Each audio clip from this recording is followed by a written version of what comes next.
Það jólabókaflóðið hérna kemur með alls konar hluti til okkar og meðal annars bók sem að ég man eftir bara úr úlingsárunum.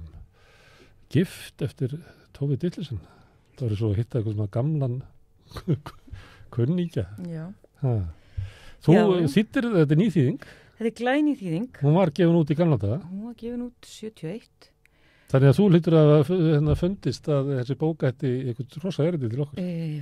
Já, reyndar ekki. Ég var forleggjarinn sendi mér umsögn þessu bók og New York Times held ég og sagði þekkir þessu bók og þá náði ég í mitt gamla eintak sem ég hafði 17 ára lesið í dönsku í Flensborg og sem var orðið svaklega lúið og sendið mynd því það var alveg dætt sundur þannig ég er búin að lesa þessa bók svo ofta að hún að finna sundur hjá mér. Það var vegna þess að þá var þessi bók hún kom út í Penguin Classics hafði aldrei komið út á ensku áður og sló svona rosalega gegn og og bara þessi eða nei, það komið þrjár, það kallaði Kaupmannahafnar þríleikurinn sem eiginlega hennar bara saga sem sem sagt Benska, Eska og Gift og já, ég held að New York Times kaus þessa bók Gift eina af 10 bestu bókum ársins í fyrra þannig að hún bara hún slær í gegn já, hennar tími komin má segja. Akkur heldur þessi? Það bara þeir hefðu mistað af henni? Já, nei, hún líka slá svona í gegn annar staðar. Það eru margar ástæður. Þessi bók var kölluð sensationalismi á sínum tíma, þá bara fólk var ekki tilbúið fyrir þetta. Og játningabækur. Jóhann Hjálmarsson skrifaði í gagnrýni í Morgunblaðið og sagði hann geti ekki ímyndið sér að nokkuð maður myndi vilja giftast skáldkonu eftir þennan lestu því það var svo vanstiltar. Þá hugmyndi var svo að maður giftur svona skáldkonu, hún getur skrifað svona bók þig. Já, hún var spurð mjög mikið, ég sé það bara í gamla viðtölum, spurð mjög mikið hvað held þú að þessi maður segja að þú sérst að skrifa svona, hún segi ég bara skrifa það sem kom fyrir. En svo náttúrulega annað að í þessari bók sagt frá þungunarofum, 2 ólöglegum þungunarofum og það náttúrulega á mjög mikið erindi í Bandaríkjunum í dag, það sem verið þrengt af þeim rétti og fólk komið með svona skilninga og traumatískri reynslu að hún sé hafi áhrif og hún var náttúrulega fíkill og beinlínis í tengslum við þetta seinna þungunarof sem að bassfæðurinnar gerir bara upp á borði einhvers staðar á stúdendagarði þannig að þetta allt það hefur svona myndast rými. En viðbrögðum við bókinni voru allavega hérna á Íslandi eins og þú ætlar að lýsa þetta þótti svona eins og væri verið að sýna okkur eitthvað sem við bara vildum ekki sjá. Já, það var svona þessi agalega. Gott ef það var ekki þessu samvikið við hana og fleiri bækur sem koma á svipuðum tíma. Talaðu svona kerlingabækur Já, ég held að það alveg verið þannig. Sýna okkur óhreinu. Kallmenn lásu þessar bækur en kannski sagði ekki frá því. Nei. En fólk svona setti þetta kannski. Hún var svo ögrandi á þessum tíma það þótti bara að hún var að fjalla eitthvað. Já. Sem að hafði ekki verið fjallað og ætti ekki fjallað. Og ætti bara, konur áttu bara ekki að vera eins og hún. Og hún þetta mikið stéttasaga, hún kemur úr verkalýðs stétt. Mamma hennar vinnukona inn á heimilum fólks áður hún giftist pabba hennar sem kyndari. Og hann var oft atvinnulaus og hún var húsmóðir. Og þau lifðu ekkert svona góðu lífi, þetta bara verkalýður sem hafði það frekar slæmt. En mjög svona hefðbundin kynhlutverk eins og búast má við þannig á millistýrishjórunum og skilabúðin til Tófu voru allan tíman að hún hætti í skóla 15 ára þrátt fyrir að kennarinn hennar hvett hana svona til að læra eitthvað og hún vann á lager og skrifstofu og eitthvað slíkt og hún ætti bara að giftast einhverjum kalli sem myndi sjá fyrir henni og hún ætti að vera húsmóðir. Hún leysir þetta þannig, hún farin að skrifa, gaf mjög ung út ljóðabók. Hún leysir þetta þannig með því að hún fær birt ljóð í tímariti þar sem að maður sem Viggo Möller birti ljóð eftir ungskáld og svo giftist hún bara Viggo Möller sem var vann hjá tryggingafyrirtæki en var svona áhuga maður bókmenntir og skrifaði sjálfur einhverja bækur og hún giftist honum, þá hann eitthvað rúmlega 50 og hún rúmlega 20 og þetta hennar lausn í raun og veru. Það hjónaband var ekki farsælt þannig séð þetta var indall maður en þetta bara svona gamall kall sem hafði alltaf búið einn með vinnukonu og svona, já, fannst að Tófi ætti bara núna að sjá hann og hérna strauja fötuna hans og elda matinn og hún ákvað strax að hún gæti það ekki. Hún kunni ekki að elda, hún hafði enga hæfileika til að vera húsmóðir. Og ætlaði ekki að læra það? Og bara, já, og það er náttúrulega mjög byltingakent í raun og veru. Hún bara segi nei og hérna, og náttúrulega endanum eftir stuttan tíma þá hérna fer þetta hjónabandi í vaskin eftir 22 ár, en þá er hún búin að skrifa skáldsögu og þetta hérna heldur áfram. En heldur að hún hafi bara fattað þetta með sjálfur sér eða er hún hlutað af ykkur svona hreyfingu kvenna þarna á þessum tíma? Nei, ég held, já, nú á maður ekki að kannski skell einhverjum sjúkdómsgreiningum á fólk eða einhverjum diagnósum eða setja það upp á róf, en hún er bara hreinlega held ég alveg vanhæf þetta. Hún að vera einhver kona eins og konur átt að vera. Hún segir það bara sjálf, hún getur ekki gert neitt sem henni finnst leðilegt.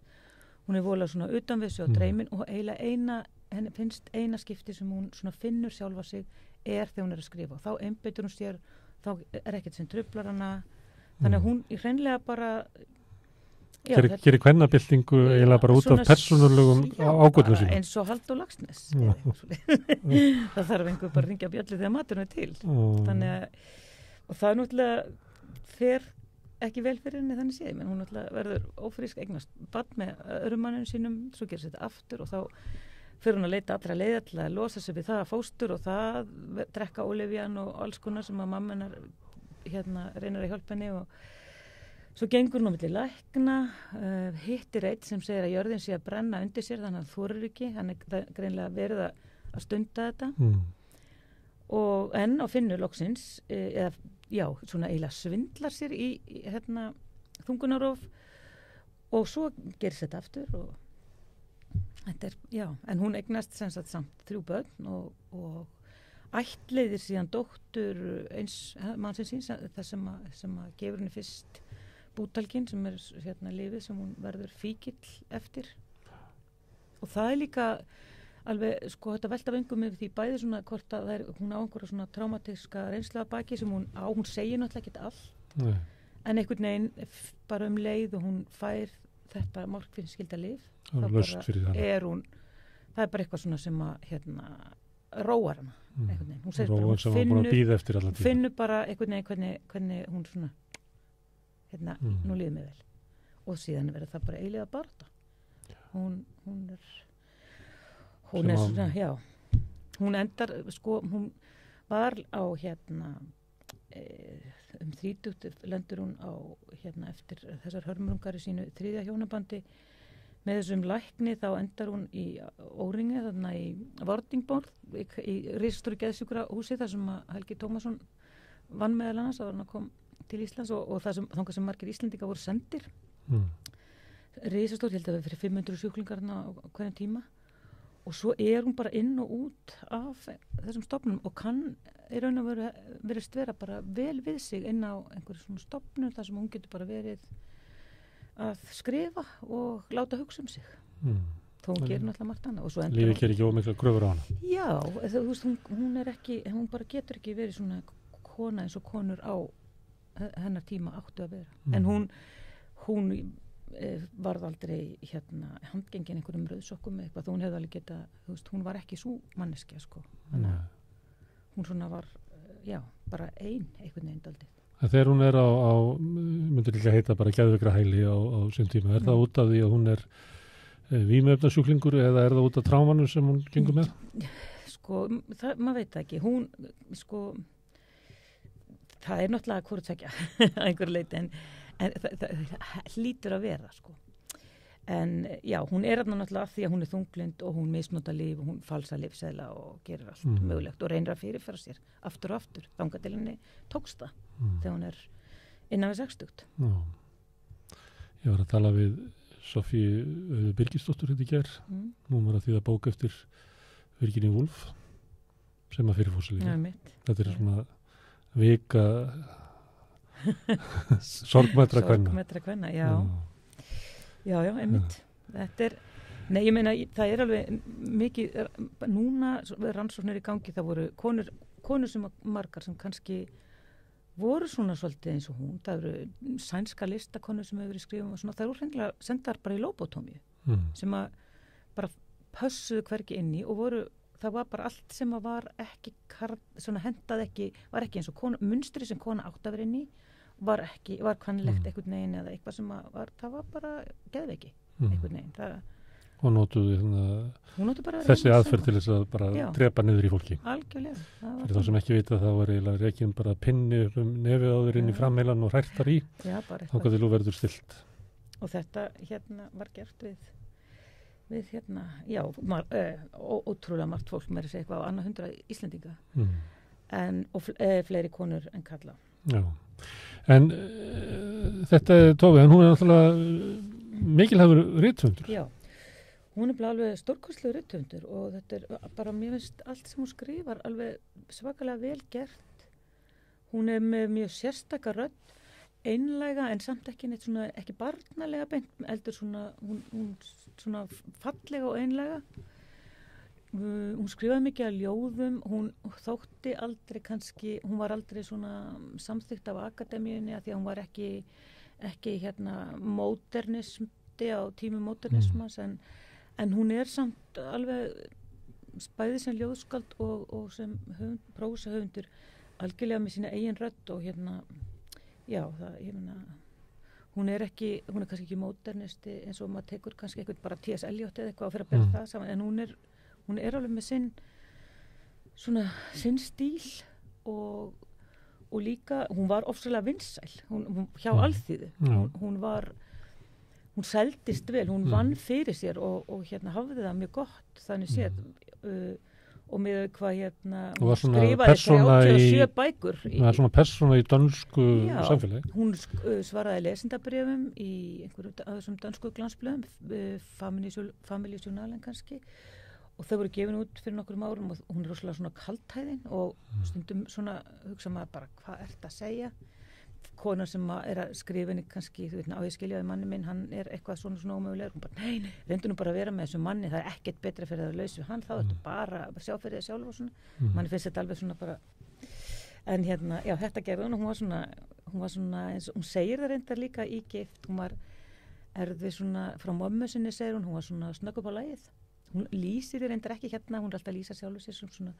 dreyminni en ég las ævisögu Lise Nørgaard sem er 105 ára jafnaldra Tove þar voru vinkonur hún skrifaði þarna handritið af Matador og bók sem hefur þýtt á íslensku ævisögu sína Kunin Píe svona þekkt dönsk kelling og hún sagði í endurminningum sínum að Tove sem vinkona hennar hefði hún verið svo hvatvís hún svona fór að kaupa sér föt átt aldrei neinn föt og kom heim með gullskó eða eitthvað því það er svo flottir og glemdi alveg að kaupa sér föt og svo nota hann aldrei þess að gullskó það voru engin tækifæri til þess svona þú veist það er svona eitthvað Þú hafði lesið bókina oft Af hverju? Ég kentist henni sem mér finnst reynda mjög skrítið núna ég las hann í dönsku, kannski var hún valbók það gæti nú verið sem sagt þegar ég er 17 ára í Flensborg, mér fannst þetta alltaf gaman í dönsku og ég bara heillaði svo af þessari bók svo las ég líka Götu Bernskuna 17 Gata Bernskuna kom út á svipuðu leyti það er svona ekki endurminningar það er svona saga lífið á Vesturbrú á hennar tíma það er svona eitthvað leyti byggt á Bernskunni en ekkert alfarið ekki sjálfsæfi saga en svo keypti ég bara þessa bækur þetta var eitthvað sem svona talaði til mín lífið þarna á Vesturbrú skemmtilegt fannst mér eitthvað svona sem að maður en núna kannski þegar ég 17 ára stelpur ég veit ekki alveg Nei, þú myndir ekki rétt að 17 ára stelpur þessu bók er það? Ég veit ég fær eftir hver það væri það var heill bekkur í Flensborg sem var fekk bókina já kannski nema ég gæti hafa tekið hana sem valbók en einhver annar einhver skrifaði eitthvað á Facebook hann hefði lesið einhver karlmaður hann hefði lesið þetta í dönsku í menntaskóla og hefði bara aldrei lesið neitt leiðilegur asnalar og bara ekki tengt minna við neitt það er þannig eru bækur þannig eru náttúrulega bara bækur það er hitt okkur ólíkt en svo er þetta líka eins og í Gift þetta er svo áhugaverð lýsing á stríðsárunum það er svo mikil fátækt vinarinnar annað sem eru annaðir eru námi og hitt ykkur vinnur hjá einhverju ríkistofnun þau borða sveppi sem þau finna á öskuhaugunum. Fólk gengur í fötum sem það saumar úr einhverjum húsgagna áklæði sem að það finnur og svona. Það er svo kalt. Þetta er svo og það er svolítið skemmt. Það getur náttúrulega ömulega kalt í Kaupmannahöfn þegar það er kalt. Hræðilega kalt. Það er svo rakt og kalt. Já, og húsin voru náttúrulega mörg illa byggð og já, ekki svona, þannig að, og svo er þessi þýsku hermenn sem koma þarna og er í borginni. Hún það er einmitt ljóð inn í bókinni þar sem hún svona vorkennir þeim og hugsar, það koma jól og fólk áttu bara að vera illa við þýska hermenn, en hún hugsa bara þá langar ekki að vera hér núna, þá langar að fara heim til sín og semur eitthvað ljóðum þýsku hermennir sem eru leiðir í ókunnur borg í skítakulda og hvað er allt ömurlegt, sko. Þannig að, en svo er svo mikið gleðskapu líka. Það er allir að drekka eitthvað ógeðslegt vín sem er eitthvað heimabrugga því það er náttúrulega ekkert til, þú veist, þau eru öll með hausverk og halda eitthvað grímuböl og reyna að gera eitthvað svo skemmtilegt og það er líka gaman, sko. En höfundar eru þannig að þau hafa áhrif á okkur en síðan hafa líka áhrif á aðra höfunda, heldur að Tove hafi haft það? Hefur hún haft áhrif eða fjaraði það bara einhvern veginn út svona með henni og svo eru menn kannski og konur að uppgötana í dag? Hún hlýtur að hafa haft áhrif og það sé eitthvað vel að mér í danskri bókmenntasögu bara þegar maður hugsa bara það sem koma eftir Susan Bragger og Vídeó Annesson og svona. Hún er svona... Opnaði gátt fyrir konur? Í að skrifa konur og sjálfan sig. Já, og kvennamál eins og gagnrýnendur hefur kallað ekki náttúrulega. Já, en kannski núna, loksins 50 árum hvað er eftir hún dó, þá er hún virkilega metin fyrir að vera það sem hún var. En þú neitar að þú hefur kosið að gefa henn út? Já, ég meina þú var aktiv í þetta? Já, og ég var mjög glöð, sko, að ég verið að vera beðin það, sko, skemmtilegt. Þú er ekki þýtt hann áður? Nei. Og þegar maður þýðir að þá er maður að kynnast einhverjum með ekki? Jú. Hefur þú ekki tilfinningu fyrir höfundunum og svona... Jú, maður þarf svona...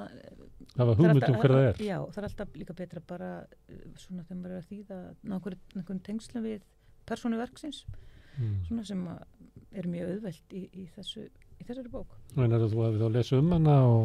Nei, bara svona á bara með því að lesa í það sem stendur í textanum á milli lína. Herðu, gaman að tala við þau þessa merkilegu bók sem að mörg okkar muna sem voru látin læri í skóla. Ég man ekki hvar ég rekst á hana. Takk fyrir komuna.